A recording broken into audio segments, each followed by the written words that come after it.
So Harry Campbell, Rideshare guy, I know him well. He's a friend of mine. We have lunch together every 6 months, catch up.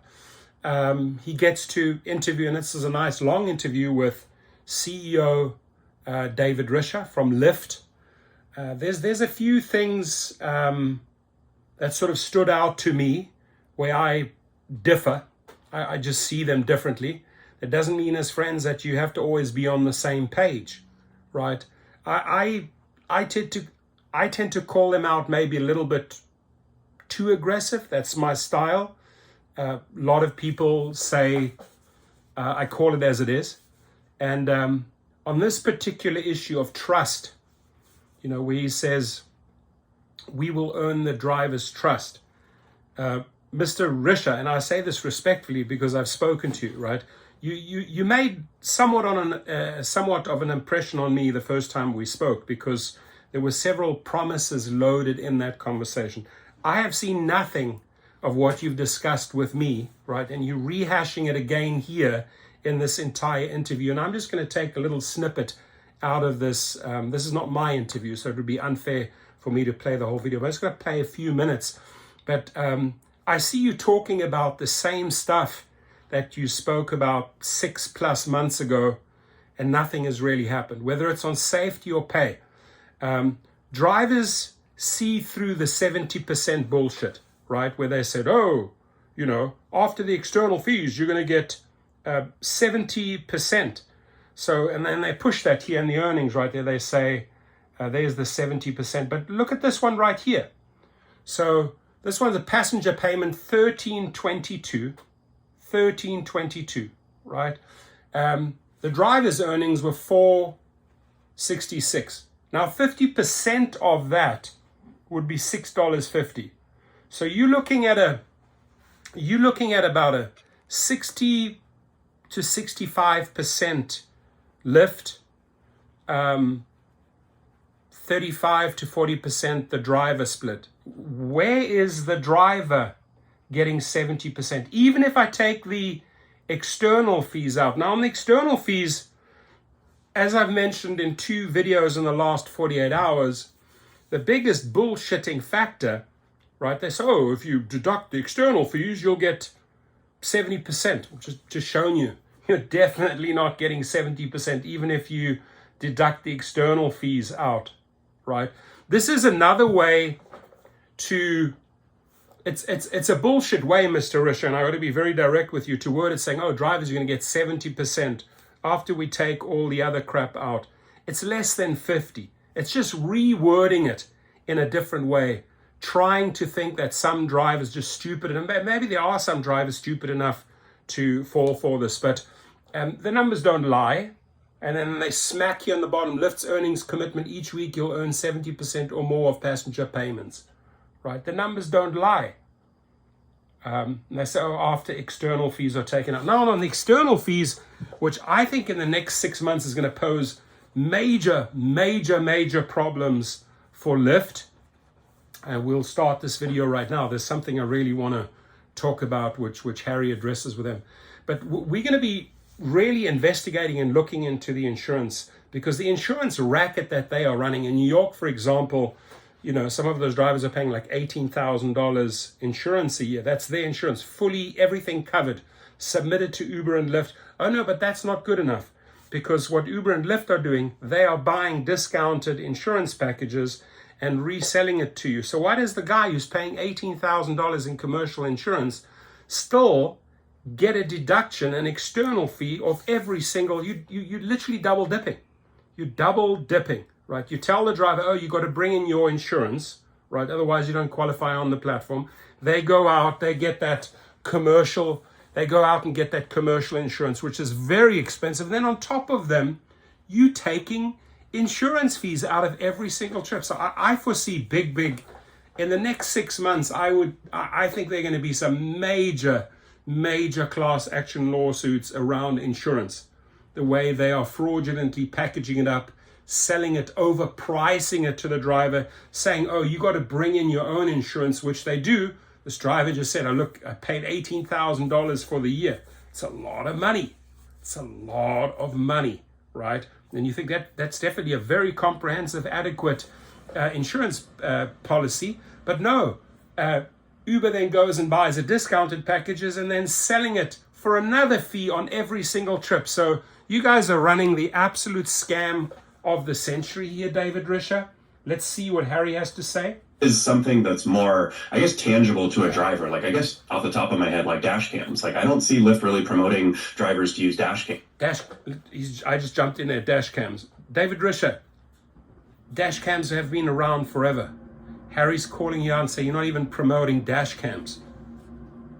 That seems like a good tool to reduce insurances. What about incentivizing safer driving, right? Like if I'm one of the top 1% safest drivers on the Lyft platform, shouldn't I get some better rides or some higher rates or some kind of benefits there? Like, I guess to me, it's sort of like Lyft is saying insurance costs are really high. Don't worry, trust us. We're doing a lot of stuff. But as a driver, I don't really see anything on the front lines. I mean, honestly, Harry, I love what you're saying here because it's like you're reading our roadmap. So this is exactly it. So once we put the funny thing about transparency is it makes everyone's interests aligned. So now what I hope is I'm going to get fewer messages saying you're taking too much because frankly, we're not. We're taking 9 cents out of every 100. So honestly, they are taking too much. If people find out how much Uber and Lyft are paying for the insurance and what they are turning it around and selling it to you for, right? He'll get caught with his pants down. David Risher, you know that I know that Sergio and others know that you are running an insurance scam. And maybe a lot of the drivers, you're asking them he's asking them to trust him, to trust Lyft. He's literally asking in this interview to trust Lyft. We have learned over and over and over and over again that we cannot trust you or Lyft or Dara Khosrowshahi or Uber or Tony Zhu or DoorDash, and I can carry on and on and on and on. Because at every corner you come up with a new scheme. You were just busted for $328 million of wage scamming in New York alone, in one state. And he's asking drivers, please trust us. But on the other hand, what I expect to start to see is pressure in exactly this way. But that's the right kind of pressure for us to get. It's tell us how we can have even safer rides. So you mentioned dash cams. It's actually something, I don't know if you know, but now you can register your own dash cam and Lyft. You know, we've got an arrangement with ADT now where you can do live streaming to ADT if you're in a kind of unsafe situation. And you will see us chip away step by step by step by step at this. Something even maybe broader for a second. You know, this 9 cents, the part that we're getting, right? What are we doing with that? Okay, so look, in the aggregate, you're talking about $1 billion a quarter that we spend on stuff. What do we spend on? We spend it on a platform that's available 24/7. We spend it on trying to dispatch, literally 2 million rides every single day. We spend it on, figuring out a way to get you gas. No, I think the 9 cents per dollar seems very reasonable. If anything, it doesn't seem like it's enough. I'm more 24. I disagree. The 24 plus the 9, disagree. which I think adds up to a lot. And totally get it. And the reason I was saying the 9 is because part of that 9 cents is also going to an incredibly sophisticated team that's all about trying to drive down those costs, including insurance. And by the way, it starts at our board level. One of our newest board members is a very senior executive at one of the world's largest insurance companies. So we're taking this super seriously. Honestly, if you've ever dealt with insurance, it's not a quickie. it's not like we can call them up and say, hey guys, we're on line 1, lower the rates. Yeah, well, and I wanted to move on to the dash cam. This is my last question, and if you have anything else to add here, I guess the only thing I've heard from drivers is that, when it comes to take rate, especially in this situation, we're sort of taking Lyft's word for it, right? Like you're telling me you take 9 out of every dollar, insurance is 24 out of. What about those drivers who don't believe you? What about those drivers who don't believe Lyft and say that, I don't know, I think Lyft is taking more? How do you kind of prove it? Or is it just trust us, we're going to send you the numbers and, where can we verify this, if at all? Yeah. I mean, I think to a certain extent, trust is something that you have to build over time. Trust you have to build over time, right? You've had a lot of time. You've had years and years and years and years to build trust, right? Hear me out, David Risher. For example, his attorneys struck a deal with my attorneys, and then they blew up that offer. So the trust is out the window. My trust with the company is out the window because they'll say one thing and do another. And it's the same series of actions, whether it was under Zimmer or the previous guys or Zverchek or Risher. What they say, they don't do. right? Oh, we'll get a task team to combat wrongful deactivations. Nothing happened. We'll address safety, right? You're talking about dash cams 10, 11, 12 years later. You've had all of these things at your disposal for years and years and years, but you haven't acted. So how do we trust you? We cannot trust you. 2 weeks ago, you were caught with your pants down in $328 million of wage theft. Here you going on the camera. You got to trust us. I think I wouldn't be surprised if people start out a little skeptical. To your point, a lot of people have a very different view in their head. A little skeptical? What I'm hoping is that day after day, week after week, month after month, when they do the math themselves, because of course drivers can do the math themselves, they have a sense of how much riders are paying, they have a sense of how much they're getting, they can kind of, what I hope is that that's going to show it. And we're, by the way, happy to show our work as much as possible. Obviously, it's a little, we're a public company, we sort of have limits there. But no, we're not trying to do anything weird here. We're really trying to say, the big news here is not just the transparent, but it's a guarantee, and we take guarantees seriously. Yes. Well, I think it's a guarantee. So the 70% guarantee, it's just presenting it in a different way, right? Oh, after the external fees, you'll be getting 70%. Reality is people are getting 50 or less percent, no matter how he tries to spin it. And then you're asking for their trust. And you say, little by little by little, we'll get the trust. No, little by little by little, David Risher, the trust is eroding, right? It's at rock bottom level already. It's really, really hard to get that trust again. You had a chance in the first 100 days, Mr. Risher. You blew it. You came in, you stayed on the same course. So no matter, a lot of people have said, including Sergio, hey, Harry's questions were tough. He was hard on Sergio. But to me, I question the timing of the interview, launching the 70%, right? It's just very, very odd. I'll be very honest, Harry.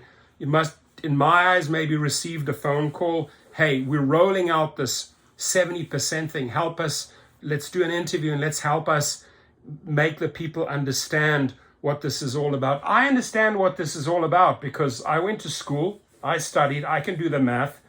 And even if you try to say, okay, after we take the external fees out, after we scam you on insurance, right, you're going to be left with a 70%. I'm sorry. I just took the external fees out. If I from 13.22, even if I took the external fees out of $1, I'm still on $12.22. And 466, my friend, is still not 70%. It's less than 50%. So why are we trying to bullshit drivers by introducing a new calculation, which is actually the old calculation presented in a different way? It's the same shit, right? It's the same con game. It's the same scam. It's the same take rate. You're just trying to present it in a different light. Oh, we'll take the external fees out and you'll get 70%. You do the math. You work back from $100 fare. You take 24 to 30 out for your external fees and all your bullshit over scamming insurance fees, right? You're left with a number, and if you divide that up between the company and the driver, it's about 50% each. This is less than 50%. And then they have the audacity to smack this thing underneath. Any person who can do basic math can see you're not getting 70%. You're getting less. You're getting about, all said and done, you're getting about 35 to 40% here. Even if I take the external fees out, you're nowhere near 70. You're nowhere near 70. You're not even close to 50. So, just saying, I guess I'm just a little bit upset that he gets airtime and thinks he can con us once again. But I also like that. And by the way, Risher, it's time to pay, right? I have a lawsuit.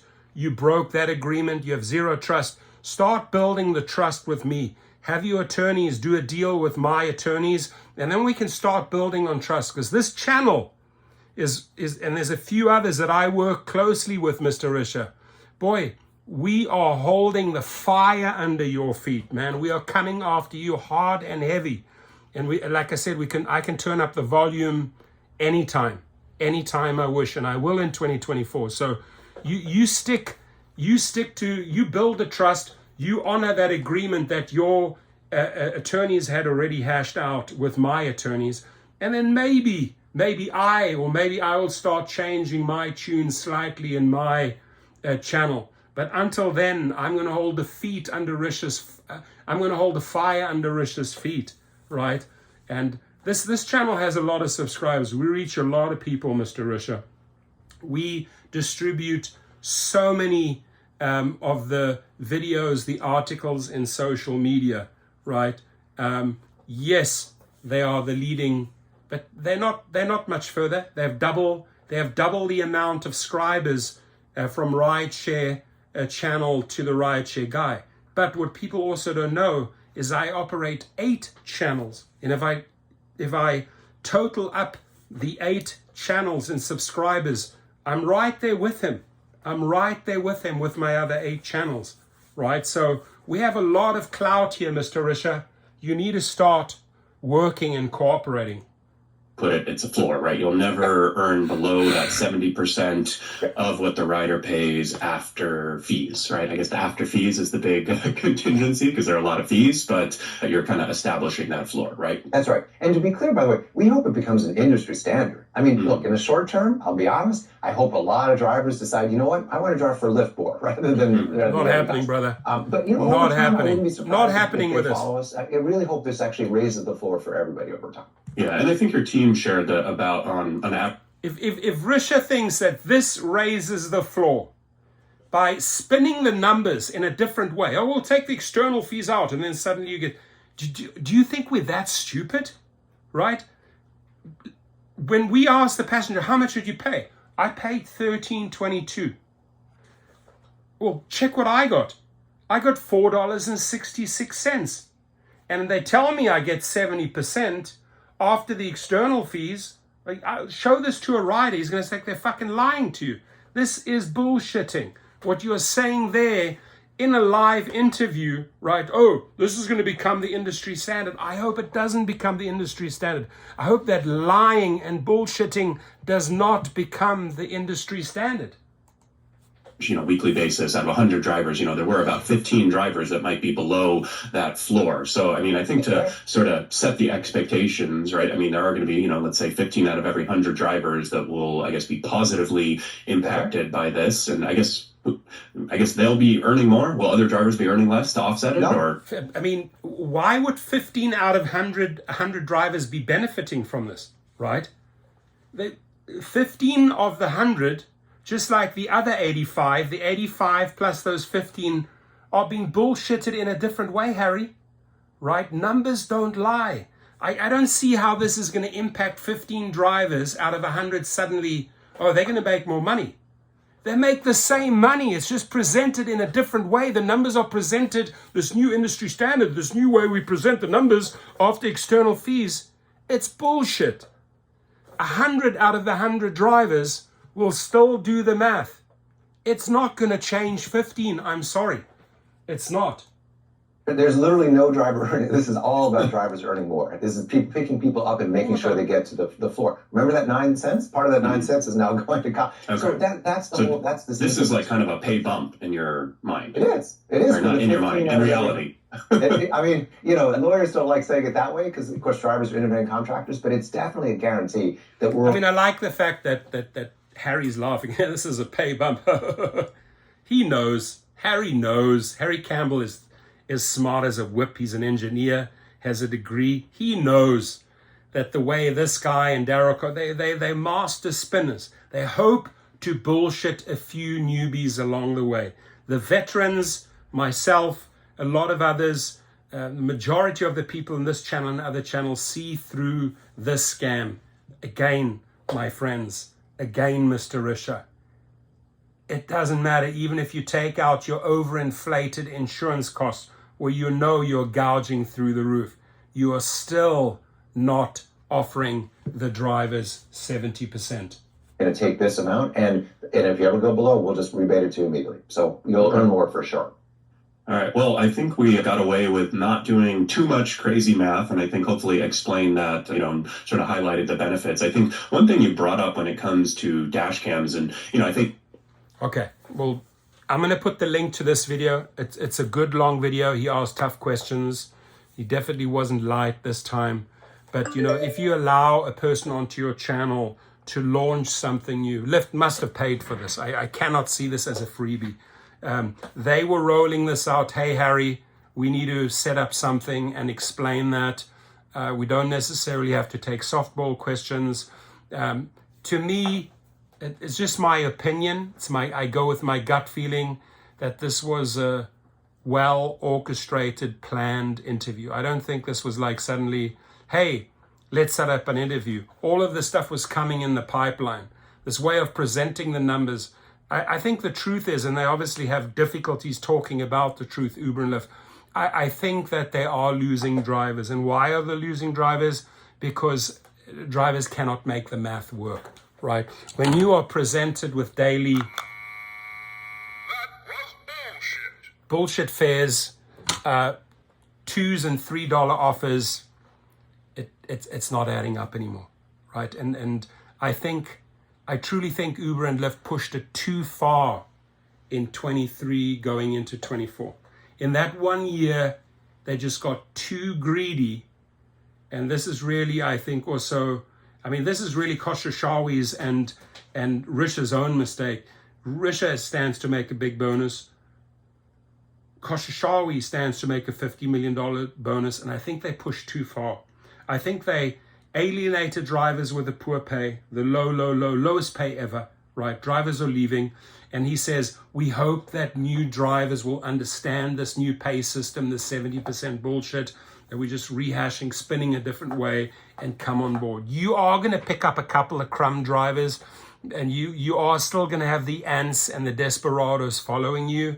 But the people that do the math, the people that run this as a business, they're starting to say goodbye, Mr. Risher and Mr. Khosrowshahi. They're not, you've lost every last bit of trust. And to try and regain it now after you've just raped them and ripped them off, it's going to be really, really tough, I think. Again, I'd love to hear your feedback.